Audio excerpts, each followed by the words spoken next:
Hello and welcome back to the Schooner Pod.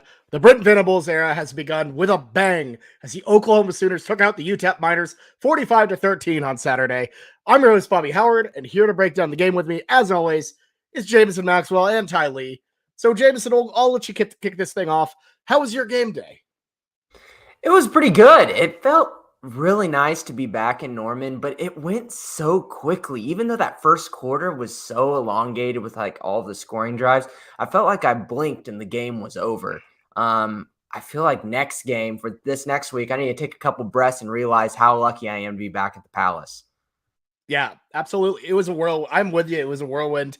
Even though we were out there early, it just felt nuts. So I'm with you there. It was a good day, but a very quick day. Ty, what about you? How did you what did you think of game one? How was your experience and everything? Yeah, I was reporting live from remote, so I will be the voice of our remote viewers. So I watched the telecast live. Telecast, if people use that word nowadays, still. Not that I'm that old either. I'm not sure where that word came from within me, but it did. But yeah, it was exciting. We definitely have a lot to talk about, a lot to unpack. But things started out good in the game, and things started out great. Game as a whole in terms of the season and where we're going. So I'm super excited to dive into that now. Yeah, absolutely. So let's go ahead and get into it.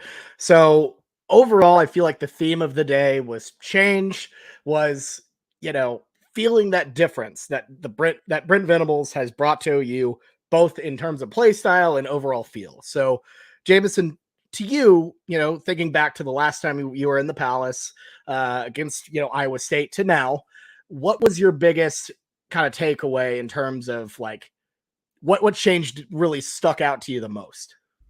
Yeah, we talked about it a little bit in the preview pod last week. There, you could sense the energy. I mean, amongst the fans and especially with the players, you knew that this team was ready to go out and throw some punches. And I feel like that really translated to how we were tackling. I think a lot of fans that I heard around me sitting down and also after the game, the biggest thing I heard people talking about were tackling. And you could tell it seems like we were fundamentally better. We were wrapping up better. There weren't too many missed tackles. I thought Jaden Davis was a guy I was really impressed with how he tackled and taken over that, cornerback 2 position. A kind of guy I'll probably be talking about a lot about later in the show whenever we break down the defense. Everything just seemed about right. We had a couple of hiccups here and there with some penalties, but all in all, I feel like it was a pretty strong game. Yeah, absolutely. I think defense was, absolutely made an impression for sure. Ty, what about you? What was the biggest change that really stuck out to you?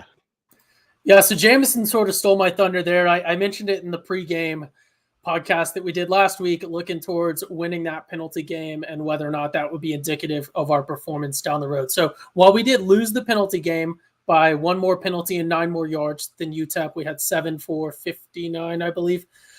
So lost the penalty game a little bit, but things were where you would sort of expect them. We didn't really necessarily have a lot of sort of disciplined penalties. So I liked where we were at there.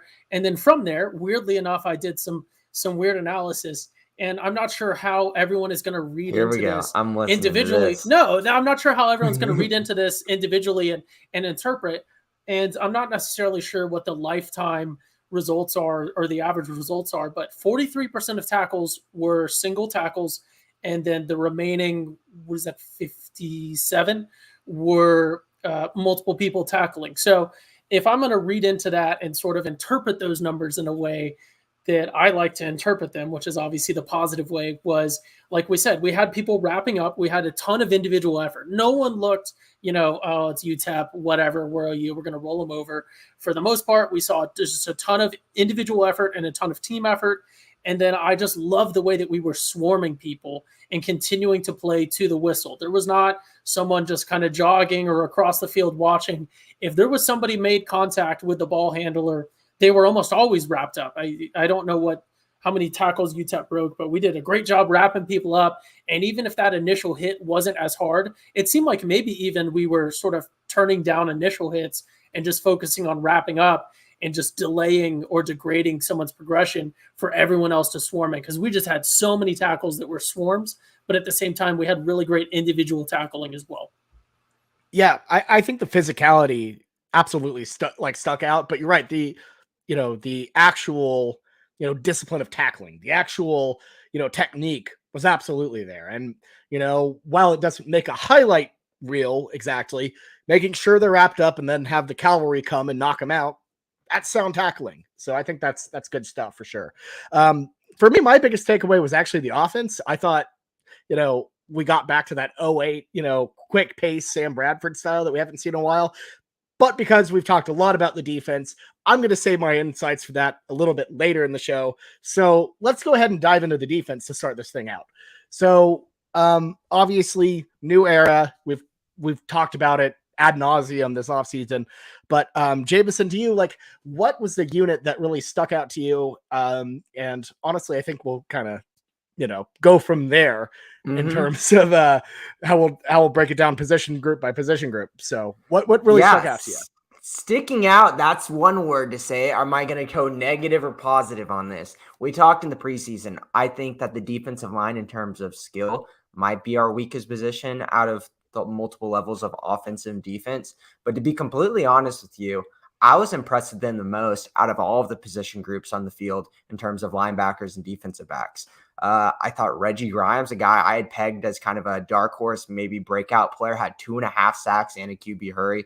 They had a couple guys coming like R. Mason Thomas and Marcus Stripling look really good. R. Mason Thomas coming in and putting some good QB pressure and getting a half sack was a big deal. I thought Jordan Kelly starting over Jalen Redmond was something really to take a look at. Like, this guy's been in the program for a while, redshirt senior, and he beats Jalen Redmond as the starter. I thought he had a really good game. I liked a lot from what I saw from the defensive line. And obviously, it's a little bit easier to play defensive line whenever you're playing against lesser skilled and big opponents in a non-Power 5 school. But I was really reassured with this group. Yeah, I'm with you. The D-line for me was the highlight almost of the entire game, because we knew the offense would be what it was. But that D-line, especially with how many people we lost to the draft, with Isaiah Thomas out, with Perion Winfrey out, and then obviously Nick Benito kind of as that like kind of hybrid position. That was a big kind of question mark, because we didn't exactly have 5-star guys to just plug in there. So seeing the effort that, for me, specifically Reggie Grimes put in with that, the 2.5 career high sacks. I mean, that was absolutely stellar. They were the workhorse of that whole defense. Obviously, there were a couple of issues with some other position groups, but for me, that D line was killer. Reggie Grimes to me looks like an absolute beast, and someone who I'm really, really high on. Ty, what about you? Defensive line, what were your impressions from them? Yeah, the D-line, I think, obviously is the highlight. That's something that Venables defenses are known for. So I am super happy to see that we've had immediate translation into increased performance and increased lack of mistakes. Everyone knew where they were supposed to be, and the system looked really well. And what I'm saying here is we saw immediately the Brent Venables impact. It's going to get even better when we continue to recruit it and feed the system with better tools, not to discredit the players that we have now, but when you continue to feed higher and higher caliber recruits into that system and give them more time to develop and marinate in that system, they're only going to get better. And it speaks to how good the system is and how good of a D-line coach and D-line beneficial system, I'm just making stuff up at this point, that Venables has when you can have that immediate impact. Because this D-line looked tremendous. And I think I've exhausted the breadth of expertise that I have on the D-line. Everything else would just be overlapping with you guys. So not to move it on, but I'll kind of move it on a little bit to the linebackers, who I think, again, there was some moments. That's the case with everything. And it's game one. And, you can sort of caveat that with it is UTEP, but I loved the way that the linebacker core was performing. Again, much like the D-line, everyone looked to know their assignments. Like I said in the pregame podcast, for things that I was looking for, what I was looking for was to not see people confused, looking at the sideline. What do I do? People shifting right before snap because we're in the wrong setup and someone just barely noticed, or people not knowing their assignments or missing their assignments. There wasn't any of that. And you saw an immediate impact, an immediate benefit to the D-line. There wasn't any sort of speed D trickery, not to disparage that, but where the D-line and the linebackers are shifting, like they have to they're having to read the defense and then read their own play and then set up a fake and then shift and then hope the offense doesn't shift where they'll have to reshift again. It was just, hey, we know our assignment. We're making our read. We're set and we're playing those gaps. So the linebackers as well. I think the D-line were the standout stars, but if we're looking at that tremendous cheeseburger that we just had of a defense, the D-line was the perfectly cooked patty, but the linebackers, they were the cheese on that cheeseburger for sure. And you got to have cheese. The cheese has to be good, has to cover well. Well, but yeah, by definition, to be a cheeseburger, you do have to have cheese. I have seen plenty of stories where for some reason people order a cheeseburger and then ask for it with no cheese. So, people are strange out there. Well, that's a hamburger. That's not a cheeseburger. So anyways, I digress.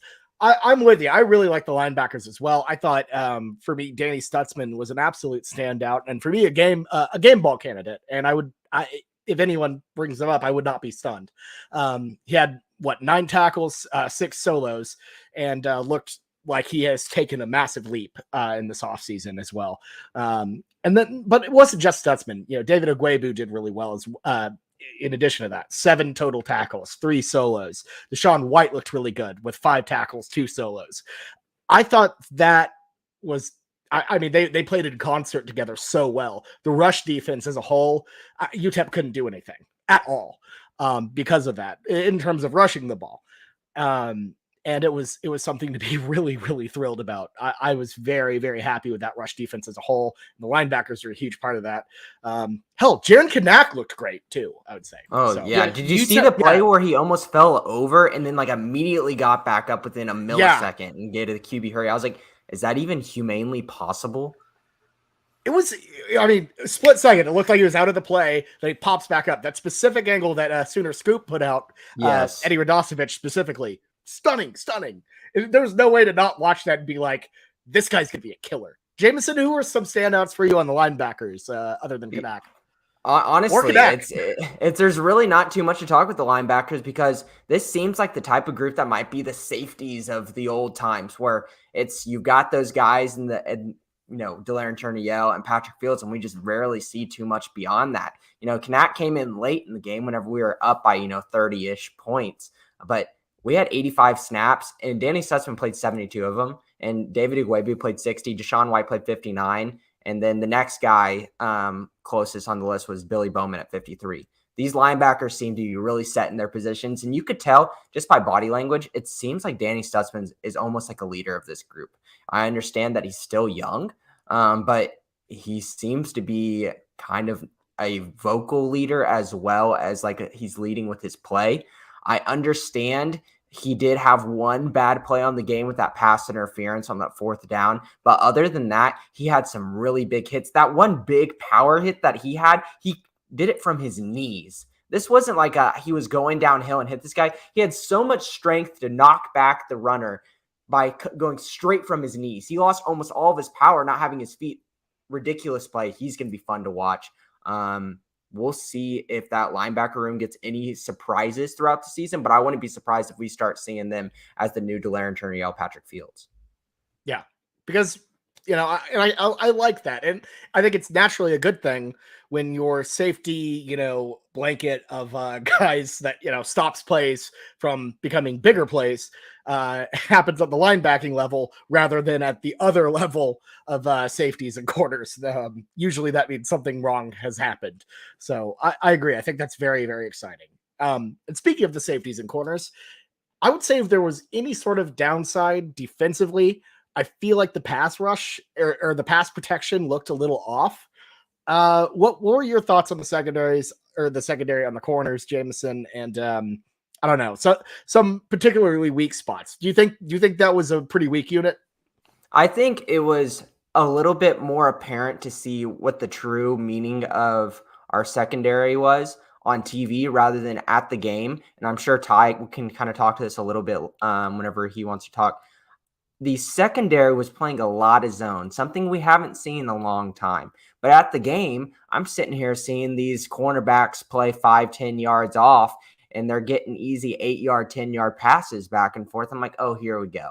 I'm getting like these old parts of my brain that Mike Stoops like traumatized. And all of a sudden I'm starting to remember all these bad memories of never playing press coverage. But this Brent Venables scheme is more of a zone defense than what we've seen in the past. And to be honest with you, I had to kind of think about it whenever I was rewatching the game today. It's like when you're playing a team like UTEP and their level of play is not that high, playing a lot of zone and giving them a little bit of buffer isn't the worst idea, because I don't want to be giving up big plays and have momentum shifts. If they're going to be scoring, getting 8 yards every once in a while on a third down, that's fine. But we know they're going to eventually screw up, or our pass rush is going to get to them, where that's not going to happen every single down. We're going to get them off the field. A lot of those times we got into they got into their side of the 50-yard line. We eventually made a couple of big plays to stop the drive. But I'm not too concerned as much with the defensive backs, kind of, like thinking about it today. But there is a lot to improve on it for sure.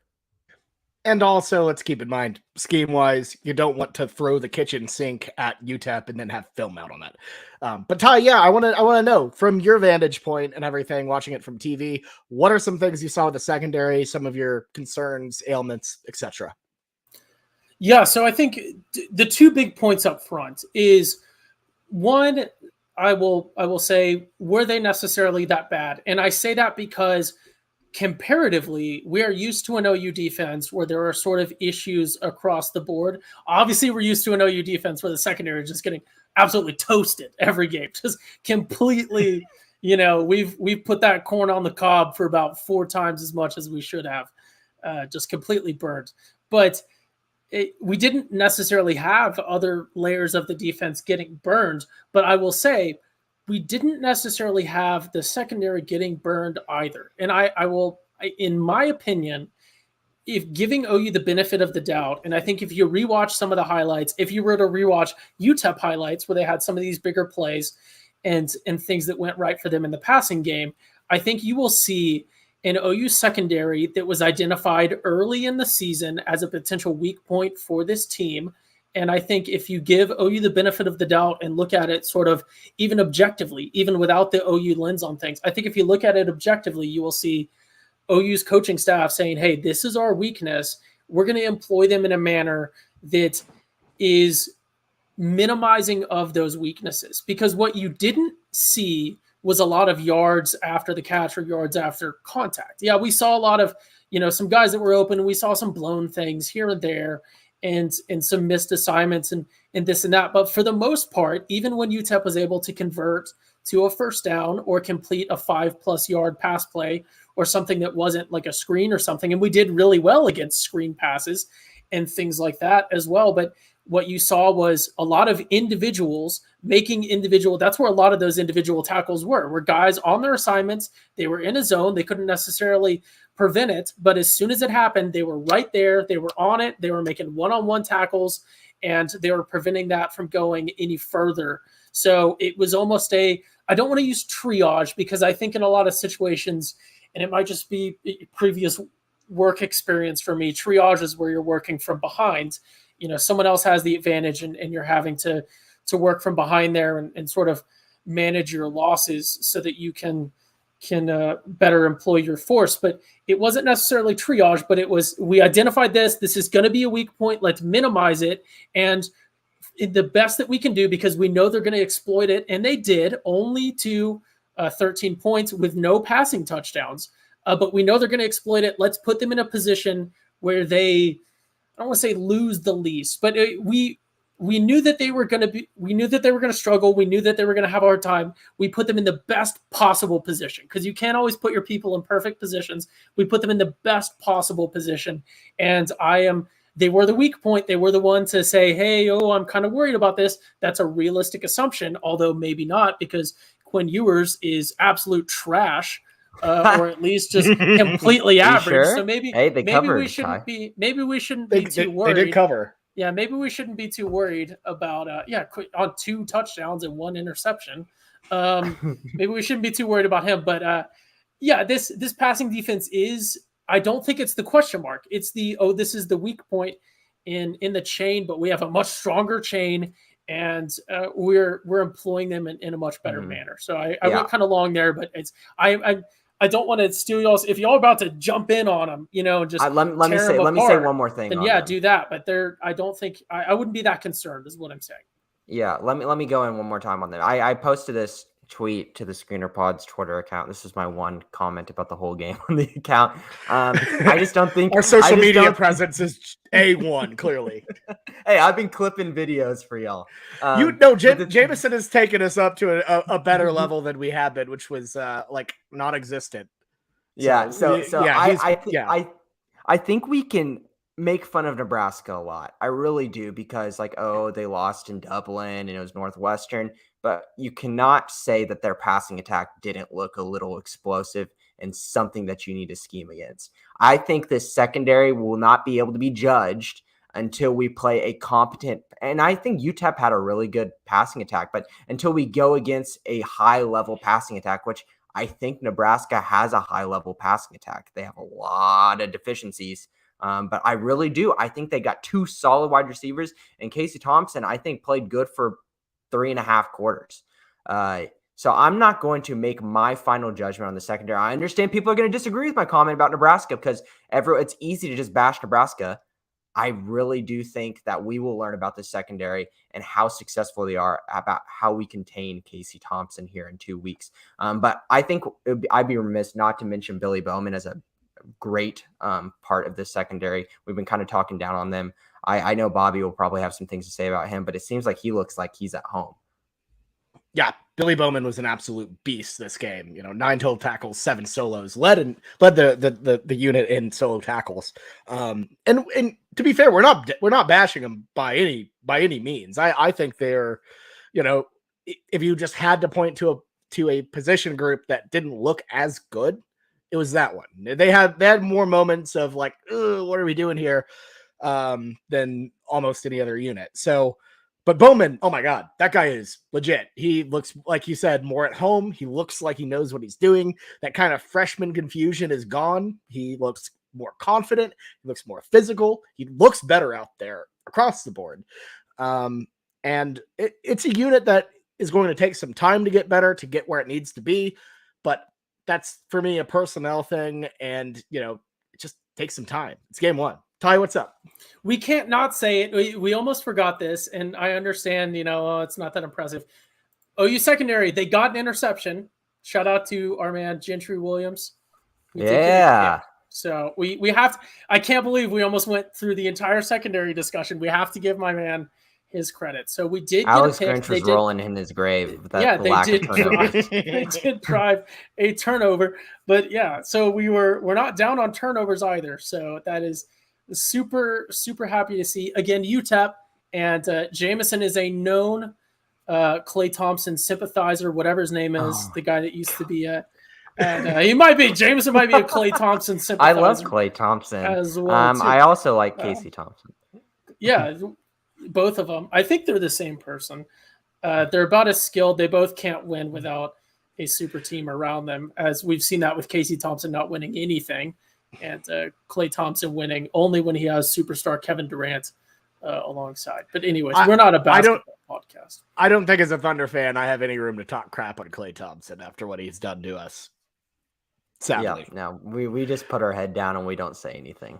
We don't talk about Klay. We don't talk about that. There's nothing you can say. But anyways, you're right. This isn't a basketball. Yeah, the only Klay Thompson fact I know is from that "Screw Kevin Durant" song, and I definitely can't say that fact or line on this podcast. My mind was going so many different angles of what you were about to say. The only thing you know about Klay Thompson. Well, that and there's a dude on YouTube that looks just like him and had a really funny video where he got in and practiced as him and stuff.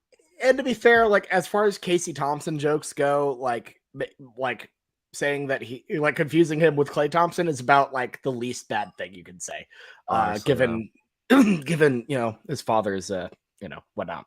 I don't need to say it. Allegedly. Allegedly. Anyways, Ty. Game ball selection time. Ty, I'll let you kick this one off. Who gets your defensive game ball?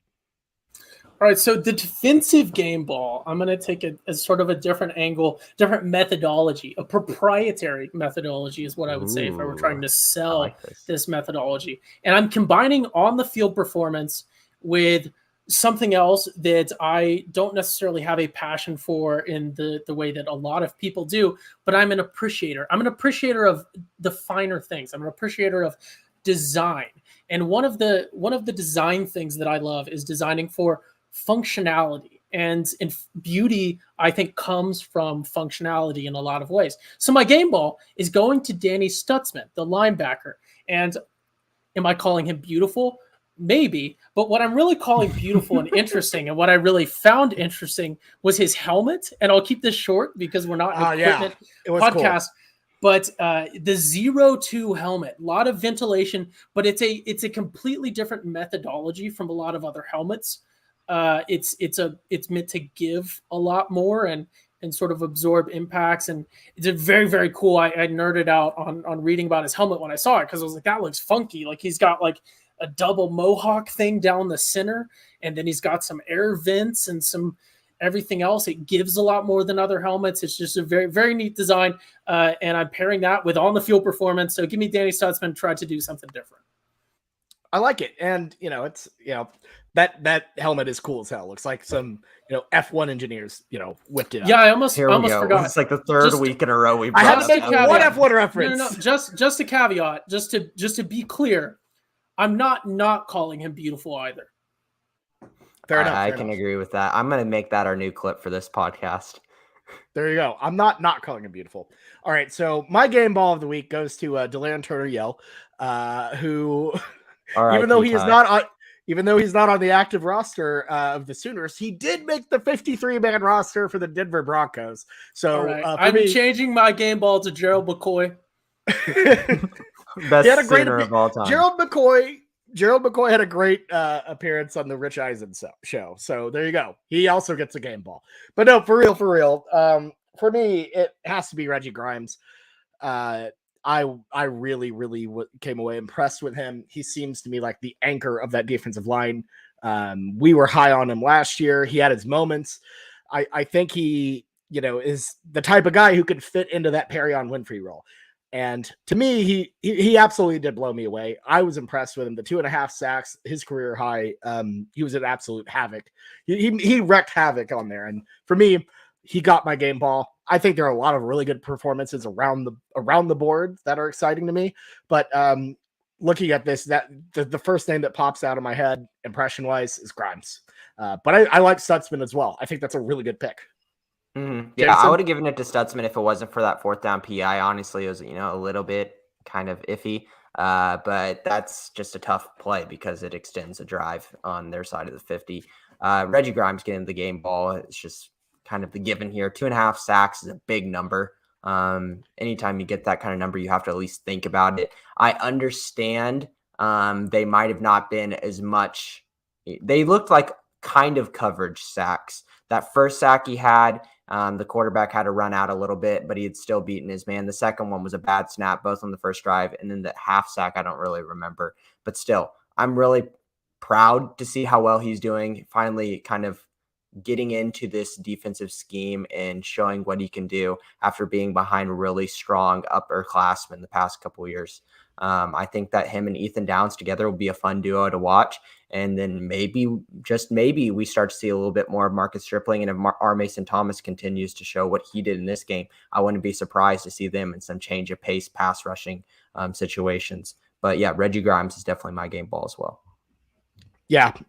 And it's one of those where it's like, for me, I know it feels a little obvious-ish, but I think he got it. But I'm with you. I think if you want to mix it up, Stutzman definitely a guy. So I think we did good there. I think we got it right on.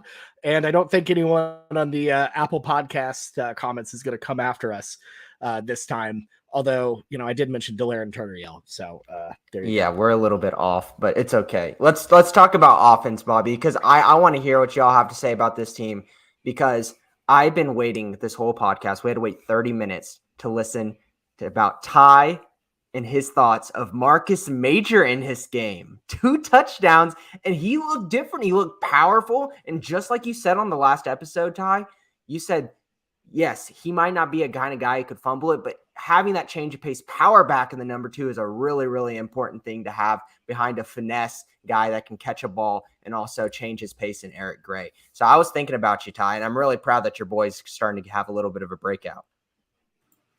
Yeah, here's the thing, and I can reveal this to a point. We can sort of discuss this later, but I will tease as much as I can to the viewers and the listeners of the podcast. Here's the thing. My man Marcus Major, the reason that I made my pick about him, and you guys don't even know this, is I was exposed to Marcus Major a couple years ago when I first came back to OU after getting out of the military because of a friend of mine.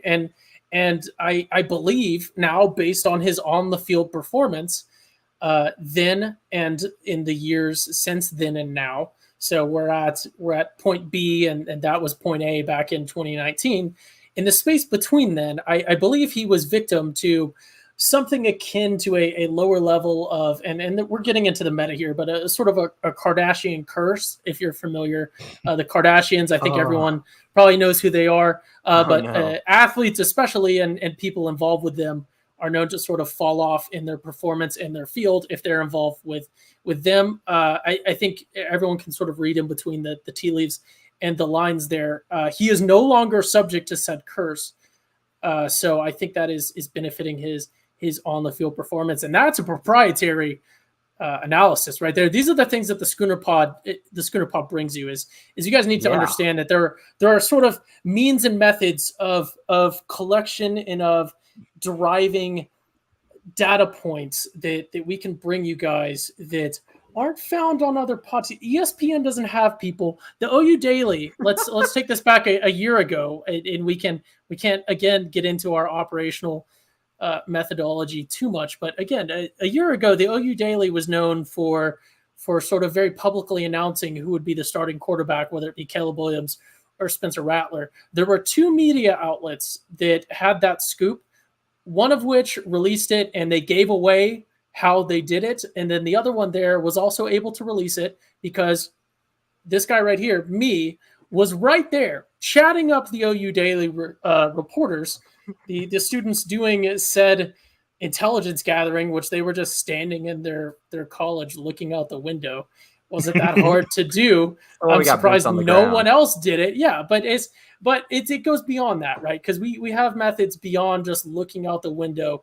I have a little bit of professional training in this realm, so maybe we interact with people who interact with the players, or we interact with the players and use various methods. So early on, I knew this guy was going to perform if things worked right for him, and things are starting to click. So that's what we'll say about Marcus Major. That's a sales pitch for the podcast, really, not necessarily analysis, but just know my takes, they might be coming out of seemingly nowhere, but we have our means of gathering data points that aren't just advanced analytics or whatever the hell they get from. I like it. Yeah. And to be fair, Ty, you also let us know, like, maybe Spencer Rattler isn't good at decision making because he rode a lion almost directly into a car when you were walking to class at one time. This is true. Yeah, that was back in. We should have known. That was a red flag. Yeah, having someone, I don't know how more major news sources don't just employ a random person to like become a student of OU, look up the athletes on the guide, and then just sign up for classes that they're in. That's how I knew that certain individuals maybe wouldn't be academically eligible because of getting caught cheating and all sorts of things. And this wasn't even intentional. We need you to get on Wanye Morris situation, Todd. Figure out what exactly happened there, because it seems like a lot of the places are being really hush about the details of a possible rent situation. I'm hearing of why he's not playing. There's all kinds of speculation. We need boots on the ground, TMZ Ty, to get in there. Well, if it's a rent situation, there's all sorts of public records and different things that you could probably get into. But, True. But no, I'm with you. Marcus Major had a great game, and I think using him as, like kind of how Ramondre Stevenson would come in as like kind of that alt type of different back, that power back. I think Major could fill that gap a little bit. But Yeah, no, the running game was really good. But what I want to kind of ask about specifically, and I know we usually don't go in like a chronological standpoint. We don't talk about periods of time or quarters or any of that because you watch the game. We don't need to detail it for you. That first quarter, that 21-point run was football nirvana for me. I loved it. I loved watching the offense just humming, going at that breakneck pace. And it really got me excited to see what Jeff Levy and that offense, with Dylan Gabriel could really look like. Jameson, what did you think about the pace? Are you a big fan of it? We didn't see a lot of meerkatting. They usually knew what they were doing, but what'd you think? It looked exactly like we've been talking about. We're pounding Eric Gray in the middle, and we're spreading the wide receivers in that first drive, especially with the deep ball, two attempted deep balls, one successful to Marvin Mims. I feel like that's how we win, honestly. Put the gif of Adam Sandler. This is how we win. Put Eric Gray in the middle because he can do it all, and then utilize your best skill player on the field and Marvin Mims on the outside. It was a great, perfect drive. And like we talked about in the trivia episode, feels a whole lot better than the first drive of last season, where our first drive ended with a Spencer Rattler INT. I feel pretty good about this team. I understand Dylan Gabriel wasn't perfect, and we'll talk about that in a little bit, but that first quarter was nice. Yeah, absolutely. It felt great. And, I think I speak for everyone where, when Lincoln left, I think a lot of us thought, well, here goes our offense. It's going to be bad now. It was pretty damn good. It was very fun to watch, and it looked better than last year. So, Ty, your thoughts on that kind of pace, that speed, before we start kind of getting more into Dylan Gabriel's performance, a couple of the wide receiving performances as well, and then, a couple of the weaknesses. But I want to hear you kind of talk about that pace first. Yeah, so first initial point, I didn't broach the subject. Jameson did. Spencer Rattler was like 23 for 37, one touchdown, two interceptions. Glad to see he hasn't changed. We don't continue to hate on people when they've left, but I'm glad to see that there was not a drop in performance with him going to South Carolina. So still the same old Spencer Rattler. Offense as a whole, Bobby, this was something that you broached when we were talking about the defense. I don't necessarily agree that it applied to the defense, but maybe. I'm not necessarily a defensive mind. I think myself and a lot of more casual OU fans, we're much more offensive OU minded. And maybe a lot of casual OU fans are much more football minded than I am. I didn't really play beyond 10th grade. I'm very offensive minded. But I think, and this was something that you brought up, was you don't want to reveal all your recipes right away, especially when we're playing UTEP and we don't necessarily need it. I think a lot of people might disagree with me. Maybe we just had really good game prep and they adjusted well. And maybe we do have some fundamental issues. That's yet to be seen. But I feel like if I'm giving OU the benefit of the doubt, we went out there, we played for the first quarter like it was 2008, just blew through people like a real hurry-up offense, because that line has been muddied nowadays a lot because the hurry-up offense sort of got muddied with this whole no huddle thing where you wouldn't huddle, but you'd still be looking at the sideline for a play call and you'd still spend 20, 30 seconds in between plays. We did a true hurry-up offense for 21 points for most of the first quarter, and then I really think we backed off. I think we said, okay, we've proven our point. It's like when you're playing I guess you guys don't have younger siblings, but when you're playing a game with your younger siblings and you don't want to beat them necessarily, or you don't want to beat them too hard, you don't want to go tell your parents that you beat them, but you want them to know who's in charge. So you go out there, you really perform. You're like, hey, just letting you know, just reminding you who's in charge here. But now I'm going to back off and I'm not going to reveal all my tricks. And we're going to let you guys play a little bit and stuff. I really think we backed off. But that's yet to be seen. But that's my overall offense analysis. I think for me, anyone who kind of gets football and all that, knows that a lot of the early offensive drives are scripted. So I think you can kind of tell when the script ran out because it didn't look as sharp, and just on the fly, the play calling wasn't quite as crisp as it was when it started. Not to dive in, and I don't want to sidetrack this into a discussion, but I kind of it's yet to be seen. I think it can't be proven either way yet, but I kind of disagree with that because I think that as long as the players know the playbook, I think that Levy has proven in his time at Ole Miss, where he saw much more challenging defenses with arguably less talent offensively. I think we can continue to perform. I think it was a situation where maybe we didn't want to reveal the playbook, but also maybe the playbook isn't even fully developed yet either. So maybe we ran out of things, a work in progress type thing. I bet it got vanilla, and usually the whole thing with OU is like the play. I feel like it's long been seen, at least in my eyes, that the play calling is always vanilla until Texas or Ohio State or whoever the first big game is. Usually it's Texas, so I think that's part of it as well. But I liked it. I thought it looked really good. That 21-point spurt was clearly the best of it all, but it got better as it went on, for sure. So let's move on real quickly. Dylan Gabriel, we kind of touched on him. Jameson, we've had a lot of quarterbacks in the past couple of years, from that run from Hurts, Rattler, Williams, and now Gabriel. So obviously big shoes to fill there.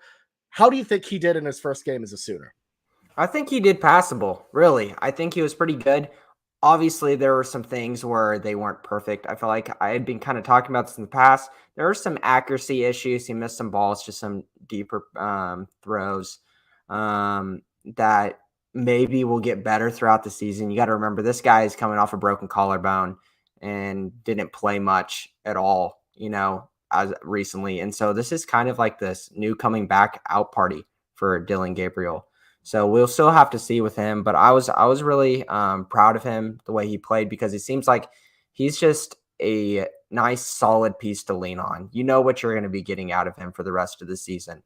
He's going to be getting the ball to his wide receivers. He's going to be calling the right plays. He's going to be a good leader on this offense. We'll see if he could turn into like a superstar kind of guy in college football, like some people think he could be. But I still think he has a lot to prove in that end, especially with his accuracy and decision making. Yeah, I agree. Ty, your thoughts?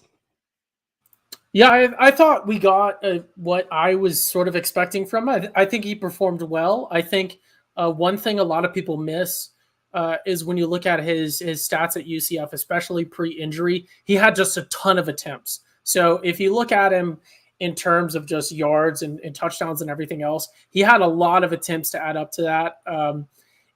I don't necessarily know if we saw accuracy issues. I know we saw some things that could be chalked up individually as accuracy issues, but if I'm reading a little bit deeper into it, and I certainly don't have the football knowledge to do so, but I think, again, benefit of the doubt is going to be my catch line for this podcast. I think if you give him the benefit of the doubt, there might just be some timing issues with these receivers who he has had very little time comparatively in the college football scheme to develop timing with. There were some, like Jameson said, some big plays and some long plays that were very questionable in terms of accuracy, but they were tight spirals still. So maybe it was just he's developing timing with our receivers. It could be a relational thing. Hopefully, that's what I'm hoping. Again, benefit of the doubt. Hopefully those accuracy issues that we saw in longer stuff was relational with the receivers, and that will continue to improve as the season goes on. Yeah, it's all a process. And as Brent Venables has mentioned a lot of times, these are a lot of people's first games in a Sooner uniform. So there's that cohesiveness is, just not there, and that's okay. So I think, Gabriel really, it's a work in progress. Hopefully by the end of the year, he could get to clicking, but I saw nothing that really made me feel worried about it. Because I thought it was pretty good. Is he a Heisman contender? I don't know about that one, but not in this college football. Yeah, we still have a lot. He still has a lot to prove and a lot to grow. And like we've seen from past Heisman winners, you really have to just be completely solid or an extremely good team consistently throughout the season. He still has a chance. He still has a chance, but I just don't know if the way that we saw this scheme. I just think that we're giving too much running back love to where a quarterback could get enough stats to win a Heisman in this game. Agreed. We're going to be a more balanced team, and I think that's okay. I mean, think about like Kyler's first year. That guy it was clearly the Kyler show starting from the get-go, which is okay. But I think the Levy system, like you said, is way more balanced. He loves his running backs, which I really don't think there was anything. We already talked a ton about Marcus Major. But I thought Eric Gray was very good with the 16 carries, 102 yards.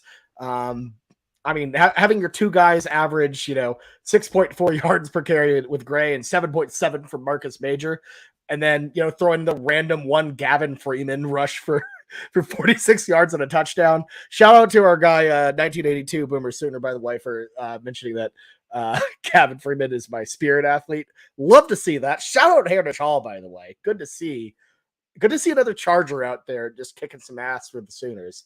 Haven't had that since Sterling Shepard. So love to see that. That play was electric. But I would say overall rushing was really good. Do we want to talk about receiving? Do we want to talk? Definitely, because I have some things I want to make. Tijuana's popping off in the comments, and he's spitting some game, and I appreciate it. Jameson, receiving wise, who really showed out for you? Yeah, I was just about to say, Tijuana in the comments said it. I think Braden Willis looked like the star of this offense, and kind of hint where my game ball is going. I thought he was an exceptional blocker. There were some things that popped off whenever I was watching the game over today. And then the 2 touchdowns throwing. It seems like he's the type of guy that Dylan Gabriel might kind of lean on. We see that there's going to be certain schemed plays for Marvin Mims to get his hands on the ball in deep balls. But whenever it comes down to short yardage plays, I saw Braden Willis getting a lot more routes and targets than I anticipated. And 2 touchdowns the first game. And if he continues to block the way he did in that first game as well, I think he's going to be a force for this team. I made you even think, where's Daniel Parker? I don't even know if this guy's doing anything. But Braden Willis is honestly awesome. Daniel Parker didn't even play. I think he was out with a sickness. But honestly, Braden Willis, very, very impressive. Yeah, this is the Braden Willis that we all thought he could be.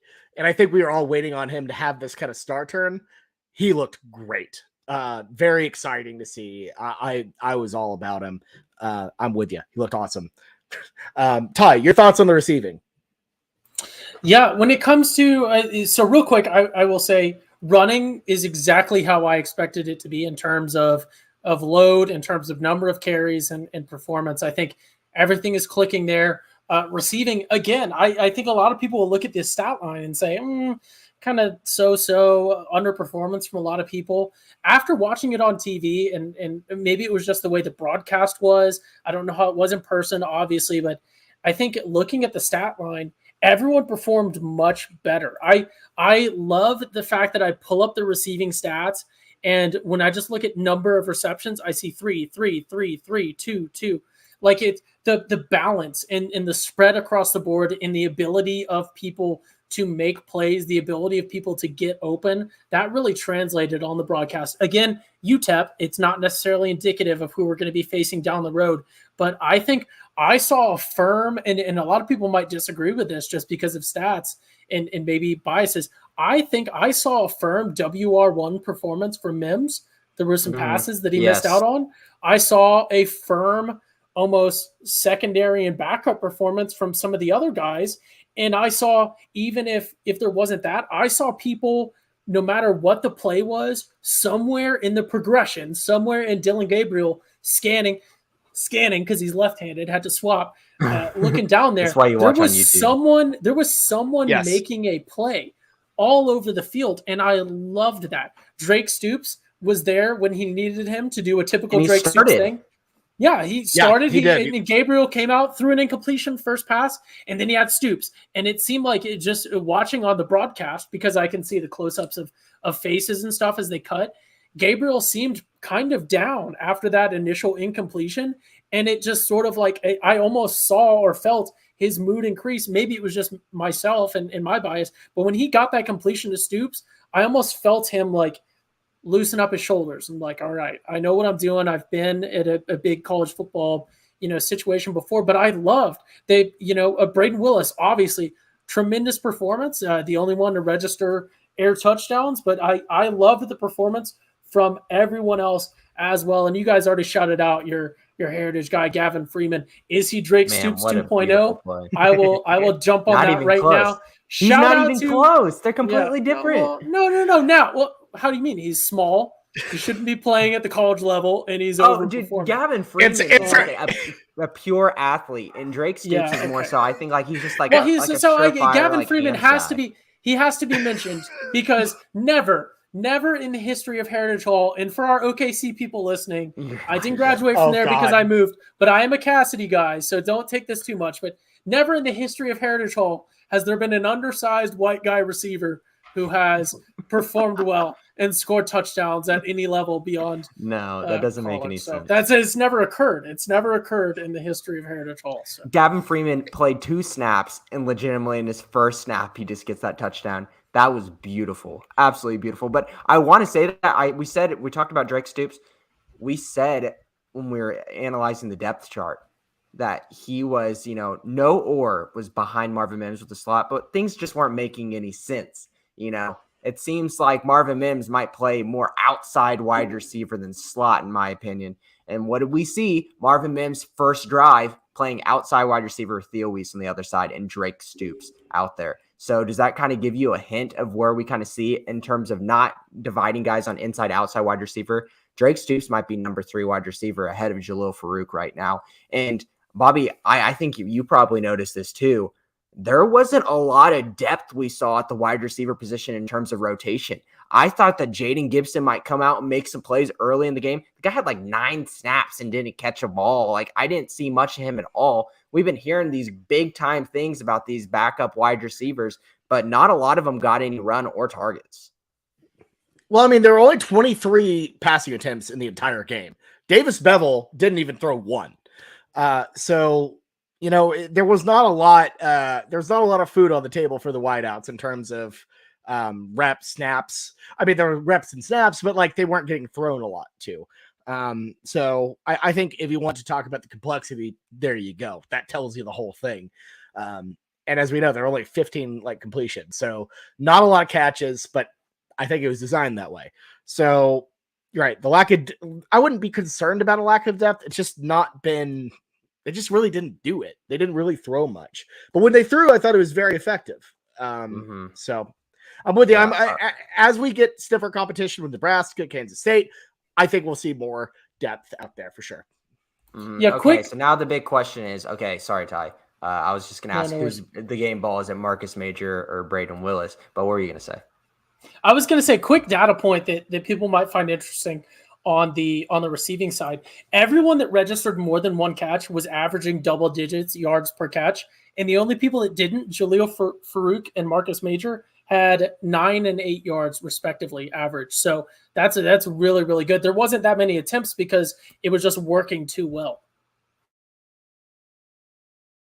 Yeah. So I think let's talk about game balls. We're kind of going long and we want to dive into some Kent State. Here in a little bit. Oh boy. I'm going Braden Willis, my game ball. It seems like he's going to be a nice crutch for Dylan Gabriel. And I think, like Tijuana's in the chat, his blocking was stellar. I really, really liked what I saw from him out on the field. Yeah, and I hate to back it up, but man, Willis was the best player on the field offensively by far. He was dynamic. He did everything you wanted a tight end to do. He blocked well, he caught well, 2 touchdowns. And he left me very excited. So, I'm just going to say it. Mackey Award, maybe? Could he be in consideration? Could be fun. Probably not, because some random Iowa guy will win it, but it's a fun thought. Ty? I'm going to zag in a way that you guys will not expect at all, and any longtime listener of the Schooner Pod will not expect at all. My offensive game ball, I'm going Theo Weiss. So hear me out. If you don't know, I'm a known hater of Theo Weiss and the other 2 whose names shall not be mentioned, receivers of his recruiting class, because they were all 5 stars. We had this whole drama about the 3 5-stars. They're going to be revolutionary. There's going to be one at the Heisman ceremony every year alongside the OU quarterback, which was sort of the expectation because of Baker Mayfield and Hollywood Brown. And I have been a known hater of all 3 of those guys from that class. I've been proven right on 2 out of 3, I will mention, but I am objective enough in my own opinion to say when I'm wrong. And what I saw arguably, and I think if this is very arguable, you probably win this argument, but in my opinion, I saw one of Theo Weiss's best performances of his career at OU because I think he found his role. I think he only had 3 receptions and none of them were really that impressive, But if you look at on the field, blocking on plays was a big thing that I looked at. And that's why I've been a longtime fan of CeeDee Lamb, even when everyone was on the Hollywood the Hollywood train and the Marquise or the Brown train and everything else. But Theo Wease, I saw a firm WR2. The stats don't bear it out, but I think as the season goes on, Mims is certainly our WR1, but I think Theo Wease has found his niche and found his role. And I think I'm a big proponent of it's best to be a WR2 at the college level because there's not a lot of defensive skill. And if you're the main dude, you're going to get the best defenders, and that can really be an advantage for the second guy. I think this is going to be a cold take at the end of the season, maybe. But maybe Theo Wease is a firm WR2 because arguably up to now Drake Stoops was holding it, and it was certainly up for the taking. And Wease, to his credit, was held back by injuries and a system that was very crowded in his year prior to his injury.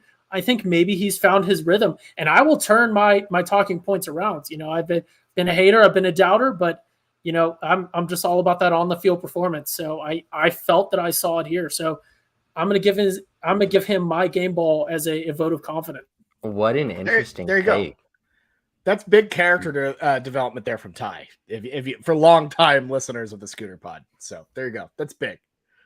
Let's move on. Let's talk a little bit about Kent State. So the Golden Flashes are coming to Norman. Almost won the MAC last year, or they didn't win the MAC. They lost to Northern Illinois. Almost won the MAC. This is going to be a pay-per-view game on ESPN Plus. Like, oh, ESPN Plus, yeah. Yes, I'm so pumped about it because I'm going to be at the game, so I won't even get to use it. But I'm happy that it's there. So 6:00 game, first night game. I don't really know if there's anything to talk about. It's probably 6:30. 6 I think it's even. 6 even. I think it was 6:30. Let's check. Let's check the records. I'm pretty sure 6:00. I was wrong. I'm gonna eat it. Oh, ouch. Yes. How dare but it's okay. Ty and I will be going to the calf. We'll be going to the calf at around 11 a.m. So I'll see you. I will. Don't even. I know you're joking, but I will. I love it. But it's the first night game of the season. I think it's exciting. I'm thrilled. And guys, there's nothing to really say about Kent State other than the fact that they're getting that bag. They played Washington last week, playing OU this week, and they're playing Georgia in 2 weeks. So shout out to them. Kings of getting that bag, getting buyouts. So I'm not really worried about playing them in terms of talent. But as a game, we all know night games are a little bit different in Norman. Are y'all excited about that? What are y'all what are y'all's thoughts going into this? Jason? I'm excited because the night game is going to show us those new red lights that they have been pushing. And allegedly, LEDs. The power went out in the stadium the morning of Saturday because they were pushing so many lights that night before on Friday and just kind of just blew, whatever. I don't know. They just used too much power. Thought that was a little bit silly for a 2:30 game to start practicing the LED lights the night before. But pretty funny. I think it's going to look really cool. And Kent State, I don't think they're going to be the same team as last season either. I think it's going to be a very similar game that we just saw with UTEP. Yeah, for sure. Ty, how you feeling about it? So I'm going to sales pitch it for everyone. I had a big spiel about light emitting diodes, semiconductors that can project photons of light and all this, but you guys kind of, I thought I was going to go first, but I'm going to sales pitch it for the OU fan. This is the one to go to. I think this is the cheapest. These are the cheapest tickets of the year. You have it's cheaper than last week by, I think you can still get tickets to this one around $25 a pop. Get them on the home side so that you will be in the shade even at 6:00. There's still going to be light for a lot of the game. So get them on the home side so that you can probably get some shade for most of the game. You're going to have the best weather in terms of early season games. The tickets are the cheapest, like I just mentioned. It's in the evening. It's at 6:00, so you have a much easier sort of travel time if you're coming from the city or Tulsa or Dallas or wherever you may be coming from. If you're flying in, that's even an easier timeline to make, certainly, to make it to a 6 p.m. game. This is the one that I would recommend if you're on the fence. come to this game. This is going to be if you can only come to one a year, because, I'll knock on wood. Certainly we're going to perform well. So you're going to see a good showing of your Sooners. You're not going to have to stress about it. You're going to have a comfortable time. You're not going to have to worry about freezing if you don't bring enough layers. You're not going to have to worry about passing out in the heat if you get the right seats and you prepare well enough. You're going to have the most time to tailgate and everything else, and you're going to get to see one in OU Stadium. So if I were to talk about this game, it's got to be experience. I don't think we're too worried about on the field performance. That's not to discredit Kent State. I think shout out to Kent State for scheduling OU and Georgia, who had a tremendous performance. So shout out to Kent State for scheduling both of us in the same year. Washington. I know that was and Washington. I know they All on scheduled the road. years ago. Yeah, I know they scheduled years ago. But I think beyond financial, I think that's got to be cool for the players, and I'm trying to say this as non-condescendingly as possible, but the players that are playing at Kent State probably didn't get offers to schools like OU and Georgia. So it's got to be cool to at least play at that level. Hey, I played at, Georgia. I played at OU. I played in Washington, one of the coolest places to play, in my opinion, just geographically. So that's got to be cool for the players too, even if they might get knocked around a little and they secure the bag. So yeah, I'm going to sales pitch this game, and I think it's going to be a great OU fan experience. So also, if you're a Kent State fan, like an actual like big time Kent State fan, talk about a lot of money, but getting to go to Washington, OU, and if you can somehow swing it, Washington, OU, and Georgia, what a road trip! Like pretty legit stuff, but also probably a bit financially draining. I'm sure nobody's doing it, so exciting stuff. But I need to see improvements from the concession stands. Those were miserable and running out of food. We upped the concession game this offseason, but I didn't get a single thing from the concessions because it would have been 45 minutes in the line. So OU, I'm looking at you. It's a 6:00 game. I'm going to want to eat a little bit of dinner in the stadium. So I'm hoping for the best on Saturday. I thought the beer lines were acceptable. What I thought was bad was, I don't know about you, but whenever I was in line at the stadium, I thought it was brutally bad. I thought the lines to get in were really bad. Mm-hmm. It's the first game for everyone. So I'll give them the benefit of the doubt. Yeah. 6:00 game's a big deal because there's going to be a lot of people wanting dinner, and night games are a little bit more crazy too. So I think those beer lines will be a little bit longer. This is going to be a big game. I want to see it. OU. It's not as bad as Nebraska running out of water last week, or last year in week 2. That was whatever. bad. That was really bad. Atrocious. Yeah, my wife, like, we did in line for an entire half to get water. My got wife. to the front. Yes, my wife. got to the front, and then they had no water. So yeah, ridiculous. By the way, pro tip: bring in an empty water bottle. Yes, because you can refill it. Mm-hmm. That's what we did. Jameson, I know you're already doing that. Mr. the thriftyboy.com over here. Mm-hmm. I need to work on my thriftiness. I didn't buy a ticket until like right before kickoff. It was not the best move. You're out here playing chicken with StubHub. I love it, or whatever ticket site. So, anyways, I think that's all we have for this week, though. So, just call it good. Y'all have any extra comments? We're already running about an hour and 3.